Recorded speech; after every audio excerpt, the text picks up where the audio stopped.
Going live. Waiting for it to. You're live. Welcome to A to Z with Ali and Zilla, where we take you from real world challenges to practical solutions. From mindset and manifestation to culture, community, and building better systems born.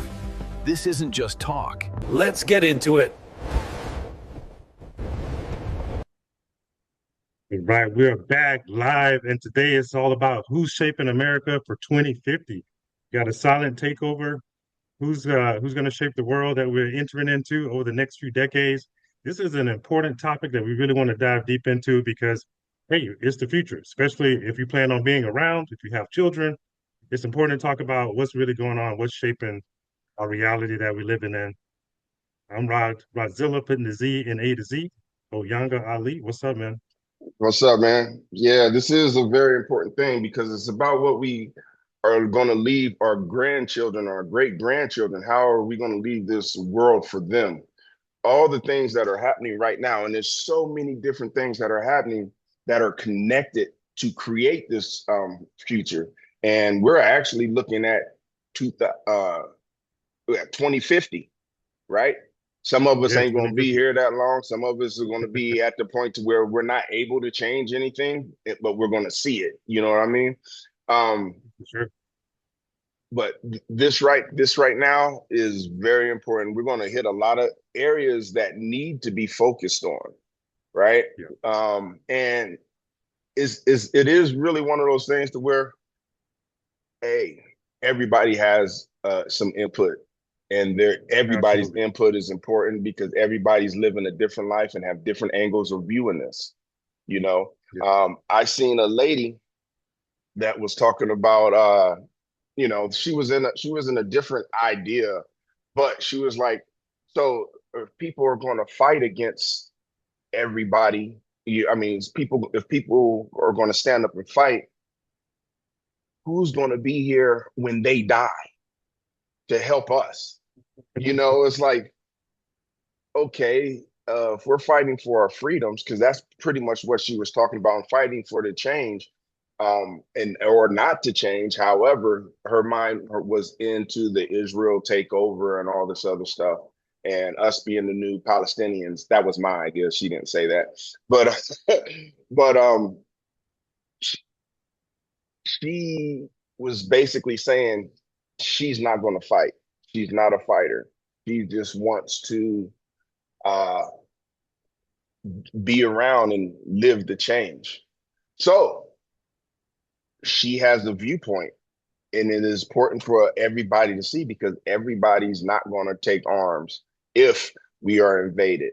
Everybody's not going to be able to speak and motivate people. Some people are going to have to be seamstress. Some people are going to have to grow some food. Some people are going. Everybody has their own talents, but that's what we're getting into right now. And we're not Yeah, talking man. about so much solves, but we're bringing in awareness to a lot of these situations.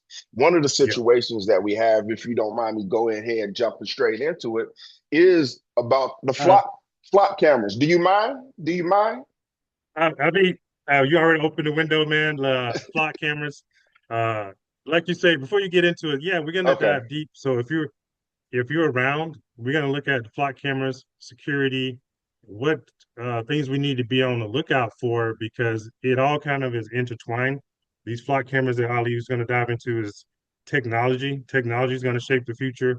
We have to find out our place in it, how we can use it to our advantage or get left behind. And that's really the reality. So it's not only a physical war, it's a war of data,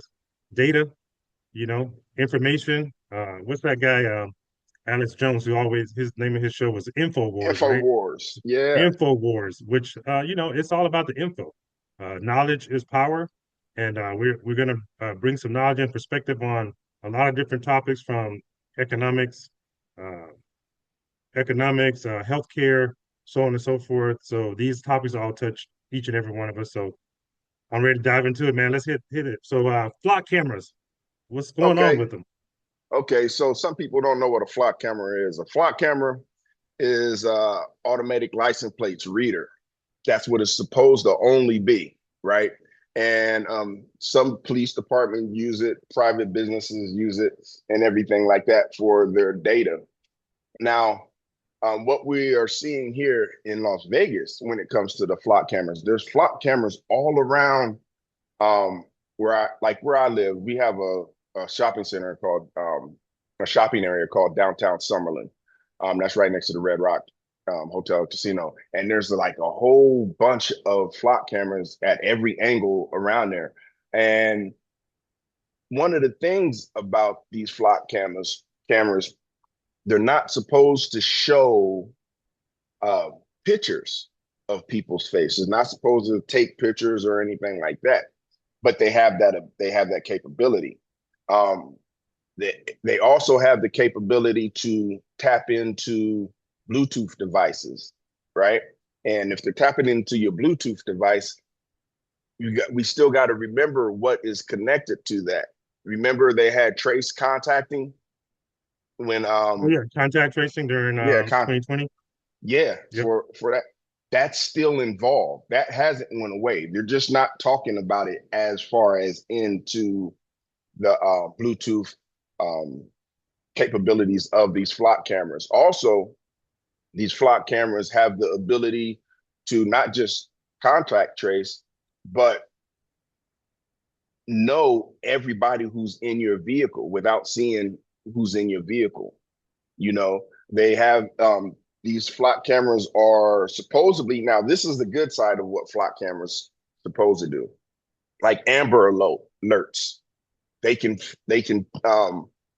find the vehicle and be like, oh, this is where it's at, this is where it's at, this is where it's at now, this is where it's not. So it's like triangling the position of it. And that's a beautiful thing. It also has the ability to run speed. You know, they would say it doesn't have that, but from one flock camera to another flock camera, there's a time span between those two, so it can tell if you're speeding. You know what I mean? Also Well, because it, yeah, for sure. yeah, also because it jumps into your Bluetooth, your phone. If you have your location on, your phone tells people how fast you're going. You know what I mean? So Yeah. the police can use it for that purpose too. And now most of the flock cameras aren't used by the United States government. So this is the main problem. Who is looking at your information? You know, who is the ones taking care of it? Now, there are a lot of communities right now that have fought against it. And, you know, people are destroying this property because it is private property. It's not governmental property, you know, and they're destroying it. But the people who are putting it up are sometimes, like, for communities that are fighting against it, aren't putting it up with legally or properly through legal avenues. So they're able to get them down. But once they figure that out, they'll put them up, and we will have that. You know what I mean? Let, We let will. me what comes to Go ahead. mind, man, as you're talking about this is the Internet of Things. So you familiar with this Internet of Things they were talking about building out over the next couple of decades? But it's really already here. The Yeah, Internet of Things is where everything is interconnected. So cars, um, smart cameras, smartphones, smart watches, and all these different devices that we use creates the Internet of Things where everything is connected. yeah, And what you're talking about with these flock cameras, it seems like we're all right. We can argue. I know in certain states, like in Oregon here, they enacted what's called Senate Bill 1516, which limits the ability for law enforcement to do certain things. They have time restrictions. They're not allowed to go into the cameras just like anytime they want, just for any purpose. Nevada's different. I kind of looked into your laws. There's no real laws in Nevada. right. So the states and people are fighting it. But the point I wanted to make is that this web is already built up around us. It's just a matter of how much access is granted legally for different organizations, et cetera. Because almost everybody has a smartphone. Almost everyone has some type of device, whether it's your TV, whether it's your camera at home. So I guess the point I'm making is how do we, I mean, is this even a fight that we could win at this point? Because the infrastructure is largely built up. It's more a matter of kind of how it's being Right. used. Right. I don't think it's a fight that we could win because it's not so much the government that is putting this up. These are Yeah, um corporations. And it's not just yeah, one corporation, it's like three, you know, excuse me, that have put this up. So we're fighting against the corporations, and these corporations are already knee deep embedded into government policies and stuff. So it's like it almost feels like when we went to Korea, right? We went to yeah. Korea, and when we was in Japan, and this was just a couple years ago, um, the people in Korea was like, hey, if you we was talking about theft and guns and everything and what's the crime, and they was like, look, if you drop your wallet right here and you come back tomorrow, your wallet will probably only be inside the store. But if you come back later on today, your wallet is going to be right there on the ground. Nobody's going to pick it up and they're pointing at different cameras that are around. And it's like, if you know stuff about China, what they talked about is the social credit score, right? The social credit score. This is the buildup to get a social credit score here because of the contact tracing. They know everywhere an individual is going. If you go to the other side of town, they know that you're there. Not just so much being by your location on your phone, but other industries know where you're at now. And For sure. we don't know who all has this information, because if you have what's that? An Apple phone. How many other games? Life 360. Yeah, but how, Yeah, how many other entities are connected to that phone that you give permission to? And then you got Android. You got Android, what you said, Life 360. All these, there's other entities that have access to that they made deals to give up your information to, that you yeah. agreed to allow them to give up your information. So, and One not one of just the, not just I you, was gonna but say we all. yeah, for sure. I was gonna say one of the things we're gonna dive into a little bit later is like the jobs of the future is one of the biggest things is gonna be personal data security, like how you can keep your own personal data secure because of this scenario you're just talking about, who's sharing. Because it's no secret that this is out, like as far as that. I remember that game Pokemon Go when everyone was having fun with that. Yeah, Behind the scenes, it was really designed to see if we can get one person to go to a specific location and track them getting to that location. And they were, but yeah, it was disguised on the, oh, let's just see what Pokemon is. Like it was a fun thing. But behind the scenes, that's what it was really about. Can we get a person to move in a way that we want them to move?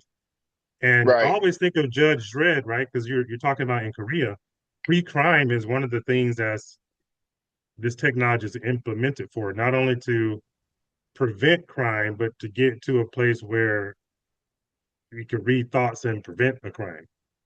right, Uh, is uh, is where the technology is leading to, and I mean, I personally think it's there already.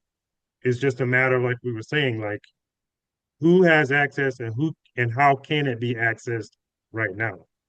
right. Like the Minority Report, exactly what you're saying. And some of those tools that they were using were not government tools, even in the movies. So they are preparing us for it. And what you said, who has access to it? And there are block cameras around children's play areas, and that is a concern. Like there should be a safe spot where there are no block cameras, where there are no tracking, but it makes sense to some people because we're like, well, if there's a pedophile there, we would like to know, right? You would like to know if there is one. But who's on the other side of this camera? you Yeah. know? Yeah, where the So lines getting blurred, right? Between exactly. protection and too much surveillance, you Yeah, know. how much of it are we giving up for the sake of protection? It makes me think, man, is our privacy a right anymore because it seems like this data is being shared so freely, or is it going to become a luxury?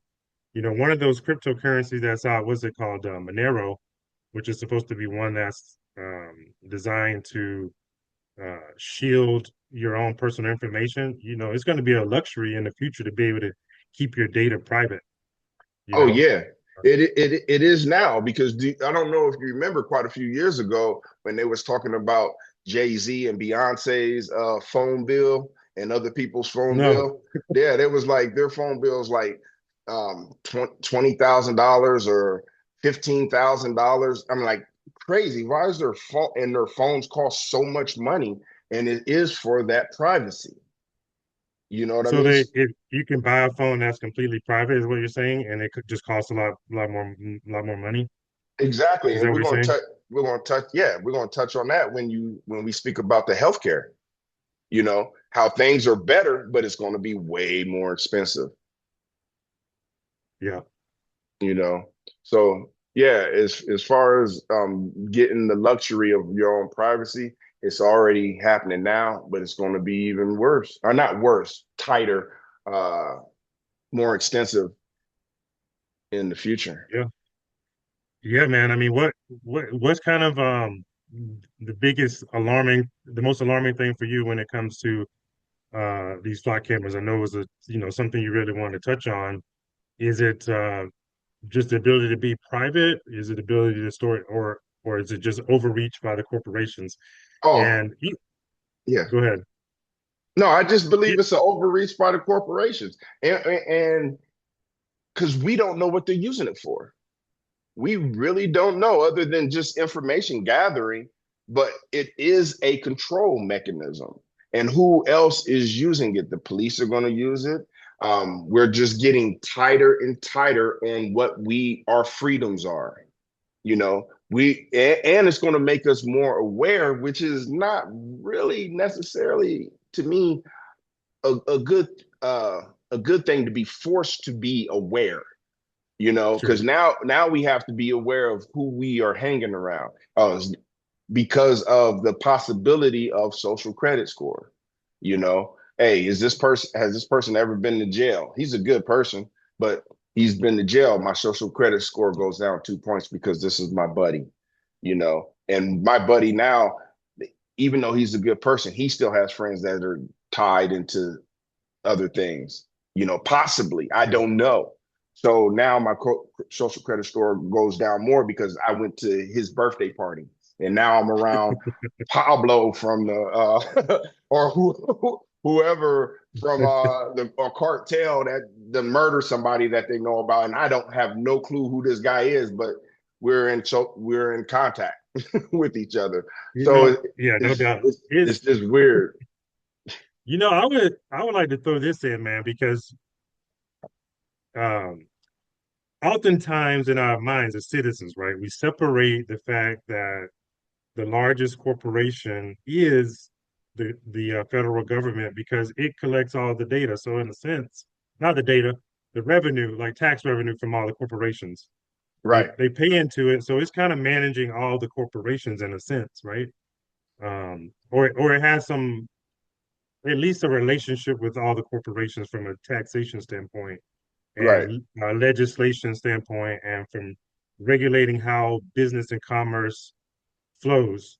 So we can say that all that information kind of flows up to one top.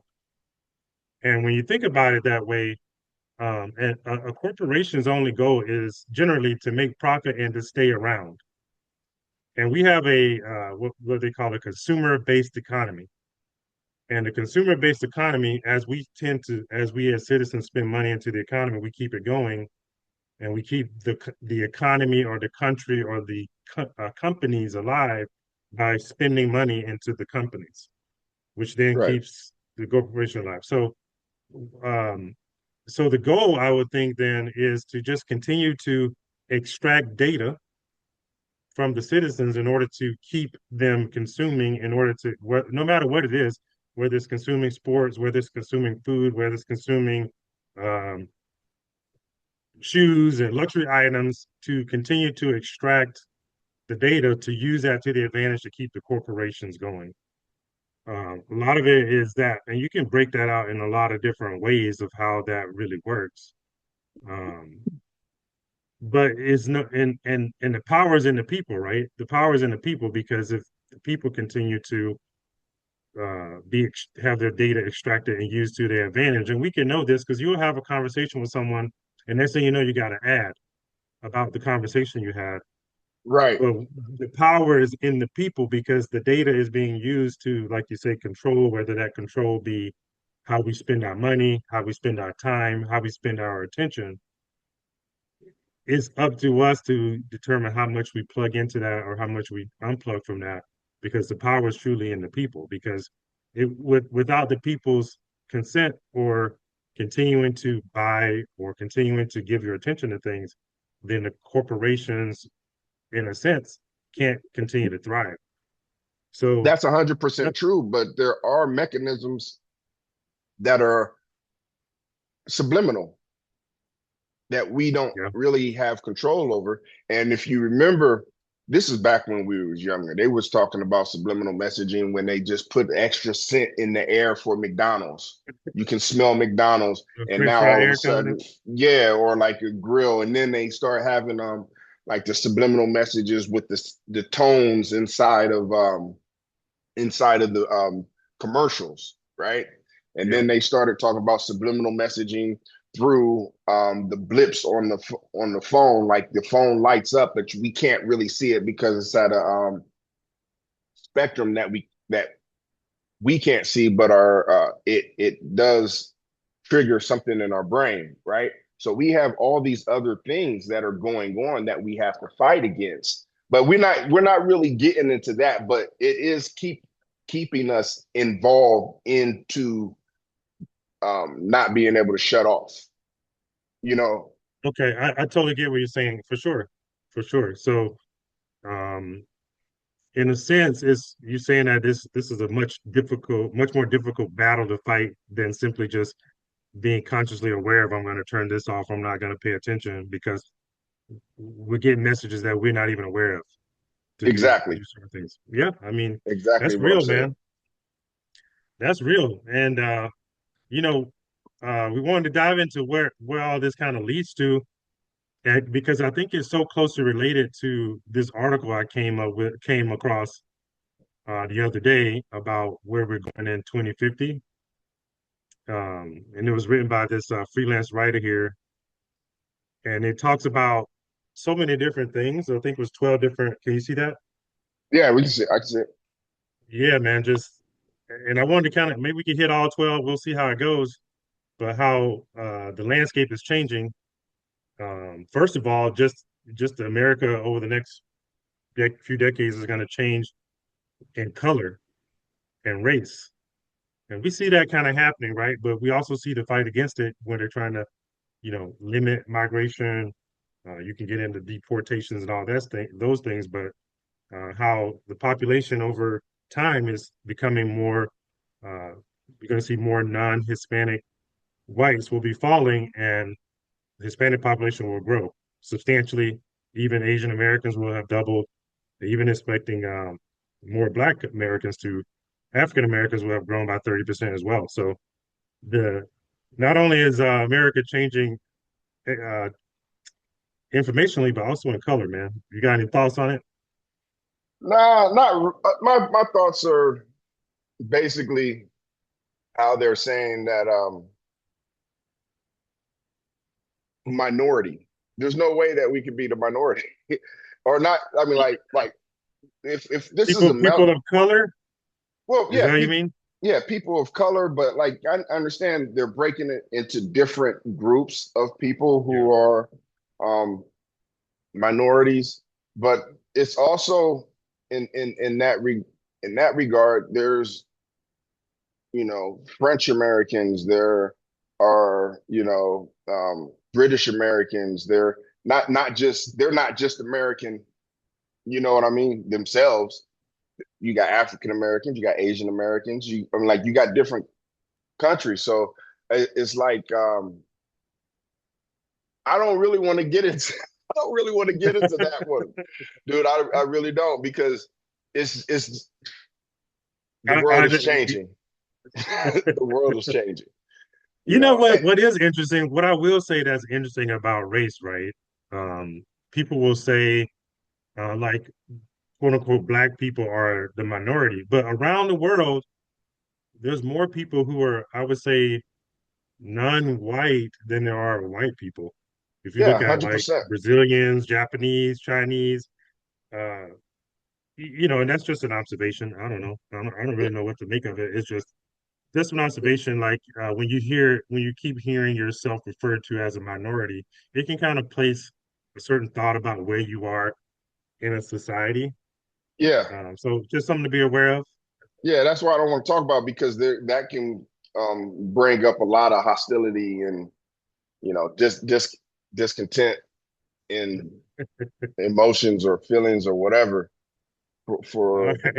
groups of people. And I want everybody to love everybody, and Absolutely. At the end of the day, man, it always trips me out too. Like when we look at when it's voting time, they say, "Oh, you got to do this to get the black vote, or you got to do this to get the Hispanic vote." It's so ridiculous to me. Like, are we all Americans or we're not? Are we exactly, all like what are we doing? exactly. And it's there is a separation to it. It sounds like like even when they do Jerry Mandarin, right? Or jerry rigging, Gerrymandering? Is that what you're yeah, talking about? gerrymandering with the lines and doing the districts. Oh yeah, That's yeah. like war. You know, Okay. it's a war, but it's a political war, but it's based off of race. And it's not something that I feel comfortable with. I hope that with the more and more minorities, supposedly minorities, becoming more robust in the United States, the melting pot getting, bigger. Melted will get more melty. Yeah, Yeah, that becomes irrelevant. yeah. That's That would be that's what I'm nice, hoping. right? Yeah, That's a great way to put it, bro. That's a great way to put it. That would be nice if we could make that an irrelevant topic at some point. but this one right Number here, this one, the population will be older than it has ever been. This is the one that kind of gets me because that means they're going to have way more control of our grandchildren, of our children, of our great grandchildren, because there's all of us. We're going to be around. We're going to be around, but that means we're going to be dying off even quicker. So we won't be we won't be able to pass on a lot of our knowledge to these younger ones because they're going to be coddled so much. But go ahead. No, I mean, this is an interesting one because it says at the same time the population is getting older, right?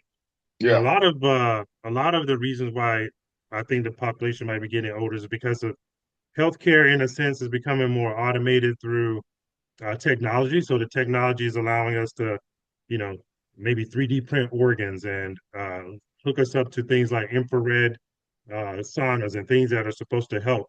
And there's a lot of topics going on now about people hacking longevity through different things from uh, hormone replacement therapy or exercise components that are be getting exercise getting more customized, healthcare becoming more customized. So people are getting older because of those things. But at the same time, um, this is saying that how are we going to take care of them? They're just going to dive into that a little bit later. So this is an interesting one, man. We're getting older, so elder care is going to change, and we're gonna have um, older people. But who's going to take care of them? Because the population also is going to grow as well with more older people. And I saw something that came up the other day talking about millennials not really wanting to take care of their older parents. So we're faced with that too. I like that they call the sandwich generation. That's funny.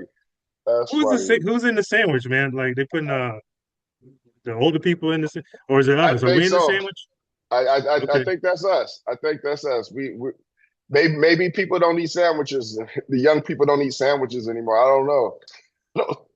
That's just funny. That's a funny name for this for Yeah, us. it's saying that. Yeah, it is funny. I mean, healthcare is changing, but yeah, like I say, me and you, our children not gonna want to take care of us like generations past. In other countries, there's more extended families, which we'll get into housing in a little bit, and they would Yeah. take care of the elderly. We tend to put ours away.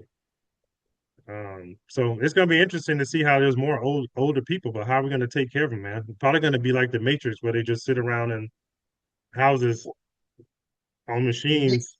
See, when we get into that, I think it's right now. I'm going to talk about it a little bit. I think they're trying to push us into a place to where the older people do not get taken care of because they're making the houses smaller. They're making the rooms in the houses smaller. So there's no room to take care of the older people. You know what I mean? There was a That's interesting. Yeah, episode for sure. there was an episode on Star Trek. Yeah, I'm a Trekkie. But there was an episode on Star Trek where they was like there was people that once they hit 65, they were put to death, you know, but their culture was built like that. Even though they had the ability to live like 100 and some years old because of their health care, they said that being older is a burden to the Yeah, children because they don't want to have to be taken care of. Even though a person can be healthy and take care of themselves, like my mother's 80 and she can take care of herself. She's taking care of herself now. We do support her. Her children does support her, as far as whatever, if she needs some money or whatever. But they're moving more. I mean, they're moving closer and closer to that by making the houses smaller. Now, the reason why I was talking about the melting pot because there are cultures that are like, hey, grandma or mom lives with us. Their yeah, houses are big enough. And even if their houses aren't big enough, they still live with us. We take care of our own. Hopefully, that the melting pot creates that in America. Hopefully, that is more. It yeah, becomes a culture of people living in tribes again, tribe ish, at least yeah, families for to sure. take care of each other. But go ahead with the other one because that Yeah, blends man. with So healthcare and the next yeah, one. it all kind of blends together. We'll hit it. Yeah, man. We're just talking about how America's shifting between now and 2050. Looking at this article, third one, the workforce will be shrinking, and we see this one happening every day, man. The workforce is not only shrinking, but it's changing. The share of Americans aged 65 and older reaching 21.2% by 2050, representing 78 million people, while the share of the population under 45 is projected to decrease. So workers are going to have to fill many roles. Um, the labor shortage and the automation story, just taking over. So things are becoming automated in this blue collar worker space. I came across an article a while ago that was talking about something that Trump implemented in regards to how the labor workforce is shifting. And as AI takes over, there's still jobs that AI can't do, right? So Right.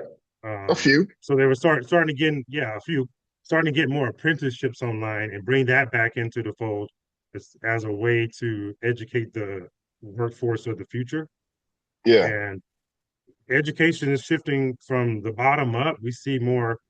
I mean, your wife's a teacher. My wife was a teacher as well. They're getting ready. They said they're getting ready to close down 8 elementary schools next school year here where I am in Salem Kaiser School District. So they're closing elementary schools. They don't have the funding. So I think one of the ways to help this shrinking workforce, and if because the graduation rates are what they are, they said that Oregon graduates aren't as literate as they used to be. So another fix for that would be apprenticeships and getting people into the job labor market that way. Yeah, that right there is kind of good, but Yeah, you can I think still so. see this. You can still see the seed from when this was planted. When they start doing what not trader schools, charter schools. When they started doing charter schools, there's like, okay, here's another way to educate your child, you know, and then educate your child at home. They've been pulling for years. Hey, let's get rid of education. Donald Trump, um, not just him, but Common Core, Yeah. all these things been happening in the United States government to not so much dumb us down, right? Not so much dumb us down, but I can read to between the lines. but to scale education to a smaller level. And I do personally believe that when they did uh when they did COVID, that was a beta test for the schools to see how people actually respond to um, teaching, teachers teaching from home. And if they can teach from home, let's go ahead and add the AI to it because the AI can do just what a teacher was doing if the teacher's not there. So I think that part is bad because children are losing tactile contact. They're losing the ability to be bullied, to become a bully, to fight and defend yourself amongst other people that are around you. You know what I mean? They're being made more docile by this. But that's where we're going. We done seen that, and that's just as far as education goes. But as far as the workforce, hey, they have self checkout now. You got to go to the store and work. That's the goofiest thing I've ever seen, in The my self opinion. checkout, Yeah, that I I don't like hate it, self dude. checkout. It's annoying. I try Huh? not to go to it. What you know if you know, piggybacking on what you said, man. When you go to the self checkout, you know how you're a mess up one, and then all of a sudden you see yourself on the screen. It's so weird, bro. It's like Right? you kind Like of forget those cameras are up there, then it puts you on the screen. It's like, man, I guess we're being watched at all times, yeah, which goes back to what we initially started this conversation with, man. The flock cameras. I mean, they're in the grocery store.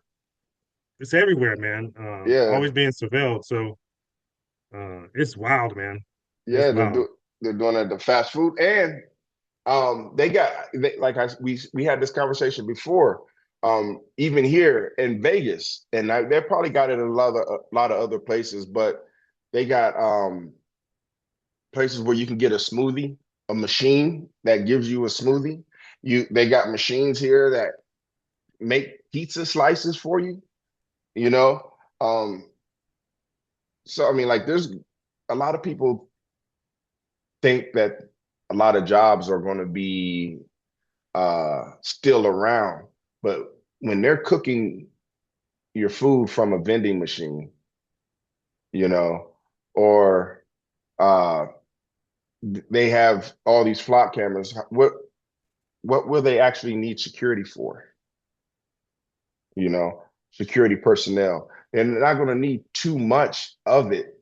It's not going to be a big industry because everybody will be able to, hey, that person punched that guy in the face. And the more we get hands off of, with this, and more people, we start relying on the police to come and, hey, this person is the person who actually done it, the less crime is going to happen, just like they do in Korea. But we don't believe that because we're like, no, it's not going to turn out less like that. But it has worked in other countries. It will work Yeah, here. It might get rough for a second, but there's enough police force now to include ICE to and the way they're trying to put the IDF here, there's enough police force here to for sure. correct that And, situation. absolutely. And it's always been too. I was having a conversation with someone the other day at work about crime. Even in a quote unquote bad neighborhood, you only have like 1% of the people in that neighborhood committing all the crimes. Right. And most of the people in the quote unquote bad areas of bad neighborhoods are generally good people, right? So it's not gonna. Why do you laugh? It's not gonna. So it's not. My point I was making. It's not gonna take much because the average person is not really into committing crimes in the first place. Right. The reason Yeah. why I Wait. was Go ahead. the reason why I was laughing is because when you said that, the 1% of the people in the neighborhood are the ones that are committing the crime. It's not everybody in the neighborhood. I'm not going to say these people's names just because I'm not going to say their names and other people know them. But when I was growing up, there Yeah. was three people. If there was a crime committed, if somebody's house was broken into, if if something was broken, like anything, we knew who done it. We just didn't know which one of the three. You know, if somebody was getting into a fight, we know who was the ones fighting. We knew You everything. just call we just And call him we Ray Ray or Pookie or something. yeah, it was like, yeah, Brian did that trash. We know he did Yeah, for it. sure, man. No You doubt. know. So I mean, yeah, so that was such a true statement. That was such a true statement. Yeah, and yeah, so the point I was making, man, it's not gonna, it's gonna be easy to implement, and in a way, right? I mean, that is a better society in a sense, right? In terms of, we really don't have to worry about crime no more. I mean, I want to live in a world like that. I Yeah. want my children and my grandchildren to live in a world like that. But there's trade-offs, right? There's trade-offs. The trade-offs are tracked everywhere. What are you gonna do? Man, this next one, we've already kind of hit on it, man. Artificial Yes, we have. intelligence will restructure white collar work. Um, I mean, it seems like we're going to a place where it's going to be primarily white collar work in the future. People are continuing to transition. Things are becoming more automated. For younger people in the workforce, you train for at 22, the job you end up in may not be the same at 42 because things are uh, consistently training. You hear, people are going to school now to become educators. But what is education even going to look like in another decade? It might be automated by AI. And yeah, Some of the, you talk about a decade, another 5 years, yeah, another I mean, four 5 years. years. Yeah, Yeah. yeah. It's being implemented really quickly, man. I work in a government agency, so things are a little bit slow as far as adopting AI.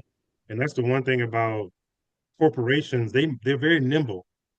Like these private companies, they're jumping on this AI tech quick, and that's what it's saying.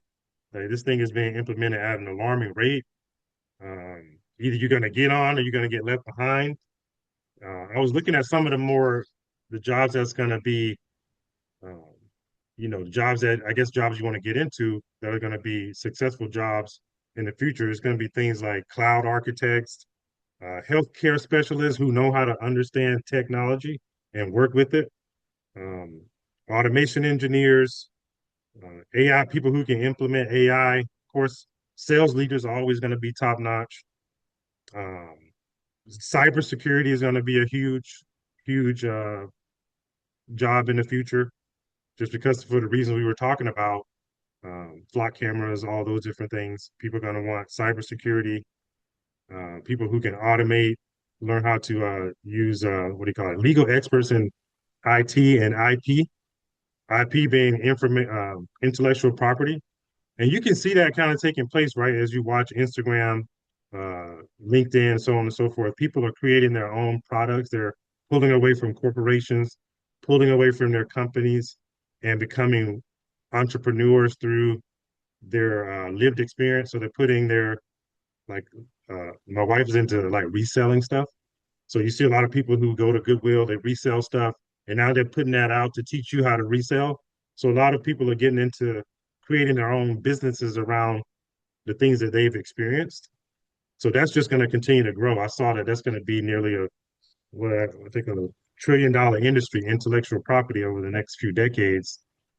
Even what we're doing here, man. You could argue that this is our creative intellectual property, creating a show and a podcast. This is just going to continue in the future. Yeah. And then it, when we're going over this, it looks like there's going to be a lot of depopulation going on because as they're talking, even when we hit the Social Security part, it's like, when does that what you basic income, the Oh, basic income, universal basic income. yeah, the Yeah, universal basic income, because they're talking about how our Social Security isn't going to last. It's not going to last for the whole time for us when we get older, unless there's some serious reform being done. You see that right there. So Social yeah, Security trust funds that pay retirement and survivors benefit is projected to be depleted by 2033. That's not long from here. And no, if our senators and governors and politicians don't fix that, there's going to be a lot of us old people that are going to be dying and hungry if the family structure doesn't change here, no, you know. And there's a fight because they're making places smaller so that people don't have enough room to put people into it. yeah. But go, No, no, that's interesting because I had the opportunity this past year to work with Oregon Health Sciences University. I was doing this study for balancing gait with senior citizens. And to be enrolled in the program, you had to be at least 65 years old and be at danger for fall risk. Being 65 alone is one of the risk falls, but that's a whole nother topic. But what I was able to see is that there's a lot of people in their 90s, almost 100 years old, just still around thriving. So that's why I find this conversation interesting about who's going to take care of these older people. Um, but the biggest thing is going to be, are the economics going to be there so they can sustain themselves? Because the technology exists to keep people alive. A lot of these people, I mean, the oldest person I worked with was 98, and they were like, "Oh, I'm one of the youngsters here. There's Joe down the hall who's 101, still walking around doing this thing, independent living." So we have the capability to live that long, providing you do the right things. But is the money going to be there? And that social security piece is huge. And most of these people I was working with, they had the financial means to be able to put themselves up in these retirement communities and things like that. So I guess the question is, are the economics going to be there? It's a big problem to solve, especially as the technology allows us to live longer. But how do you keep people alive with when the money's not there? I don't right. have the answer. It's an interesting one to kind of think about.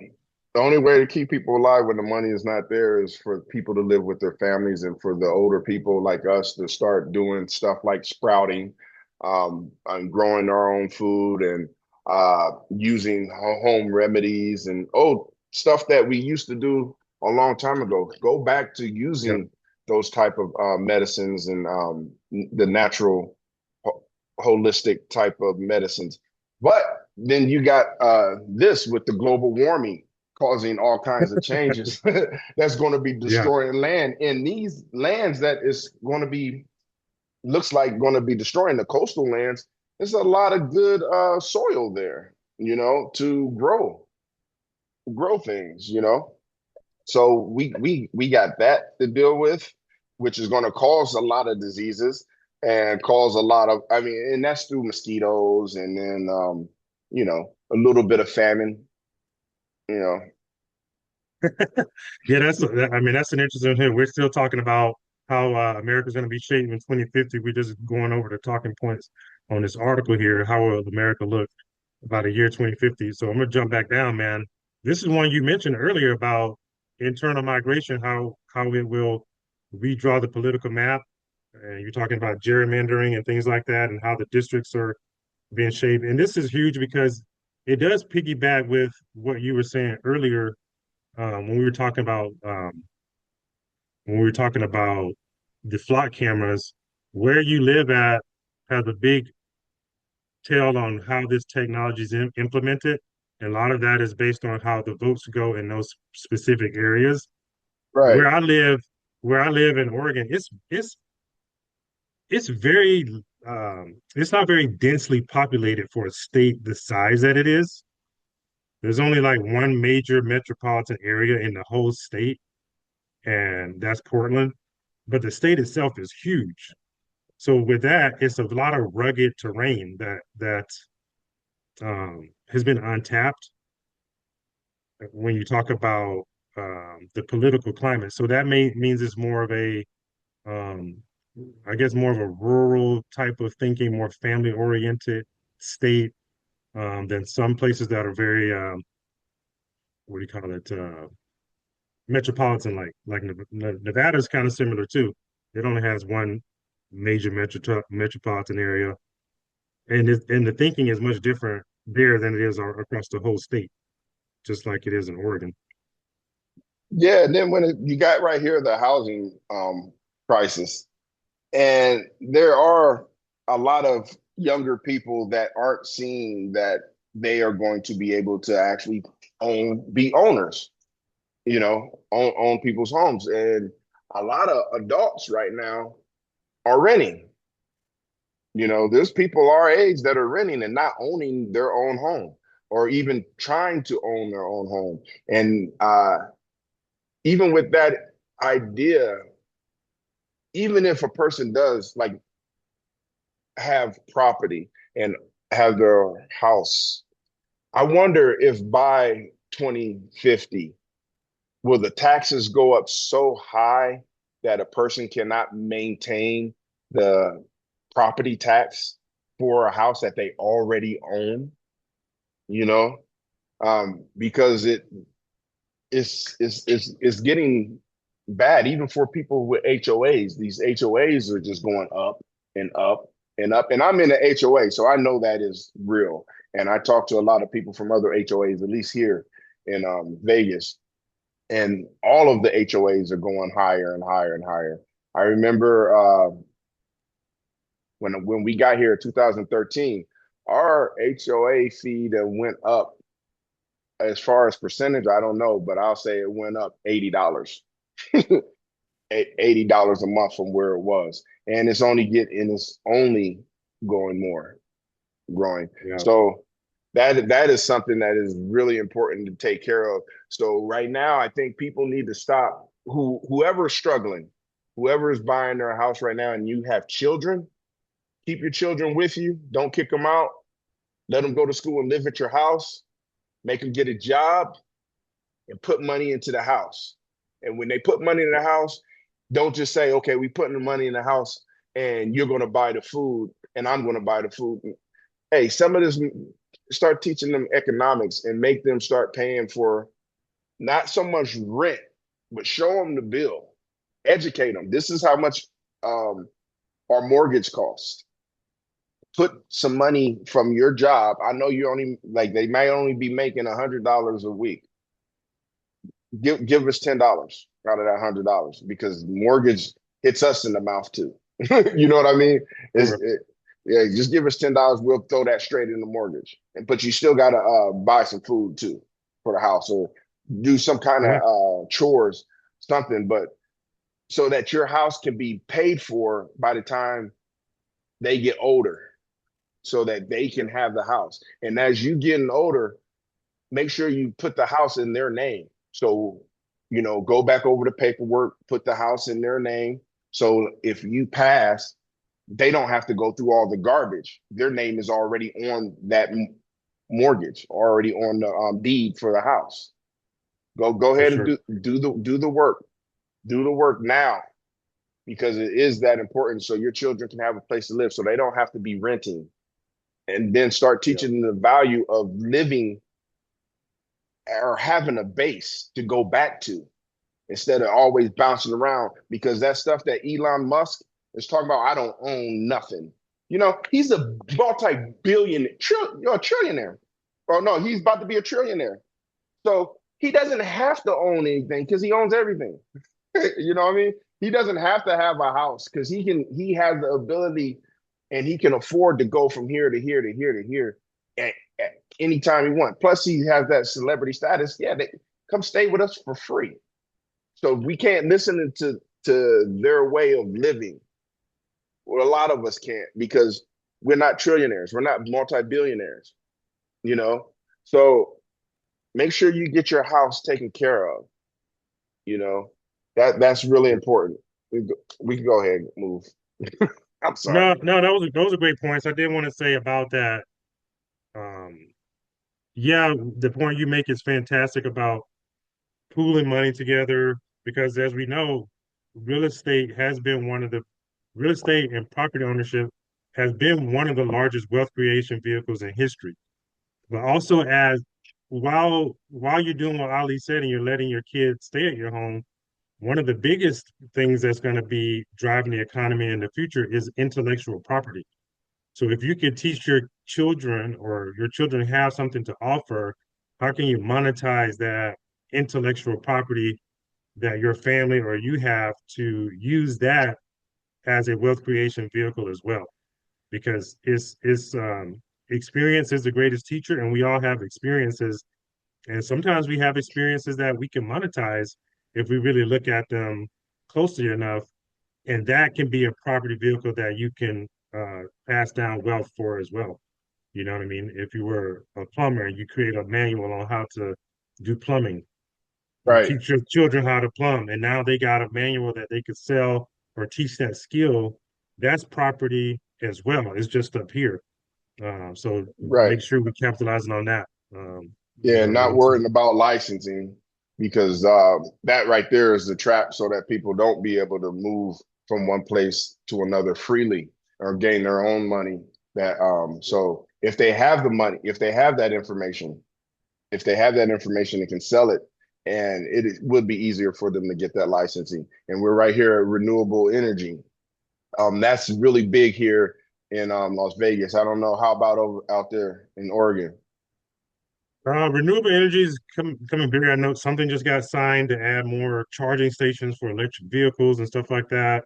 Um, as I mentioned earlier, Oregon is very um, not backwards, but not as advanced as other states, from what I can tell, as far as infrastructure and things like that, because it's so much of it is so rural.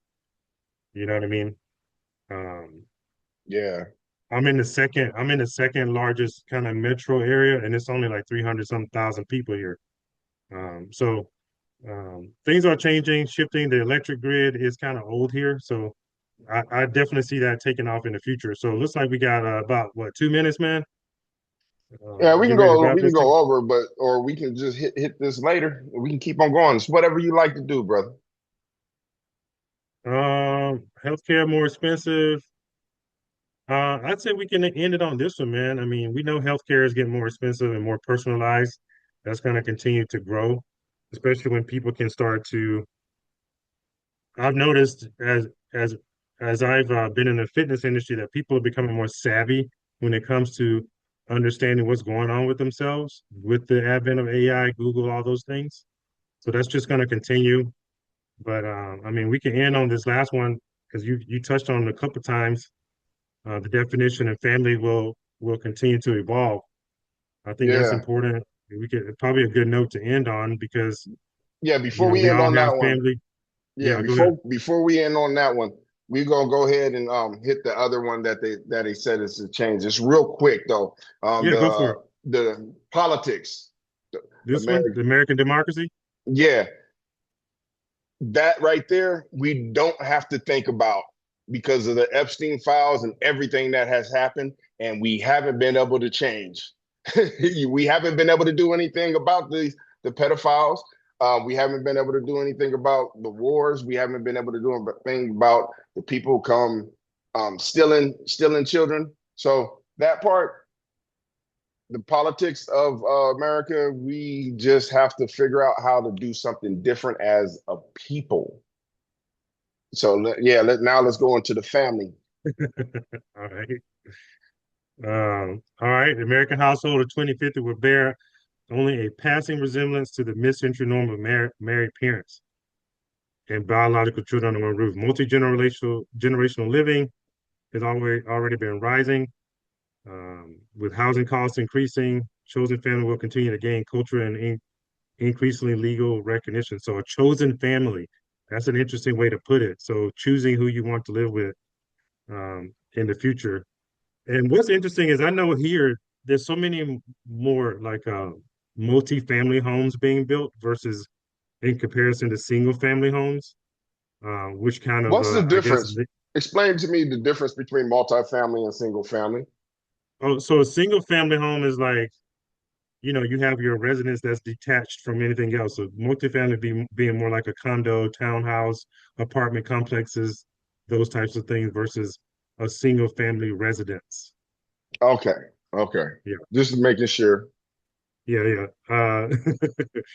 Yeah, so I see a lot of those going up. Fewer siblings, fewer cousins. I had, I have one child. My mom had three of us. There was 15 of them.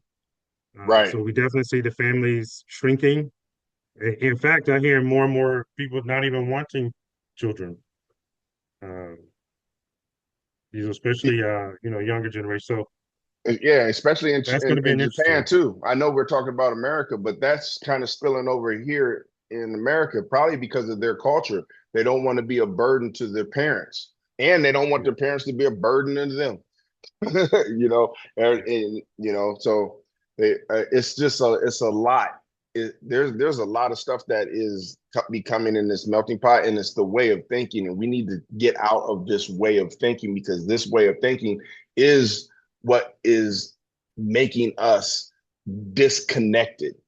We have to fix that amongst ourselves. We have to fix that amongst ourselves. Just so you know, I can see your screen. There we go.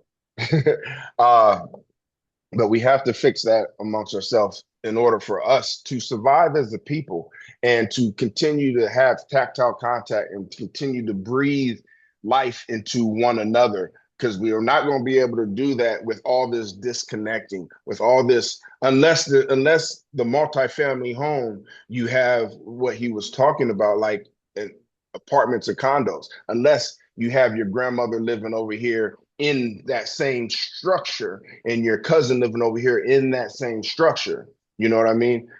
yeah, That would be beautiful. That would be beautiful because that's just like one big house and everybody is there to support everybody. You can walk down the hallway and go see grandma, and grandma's in her own structure.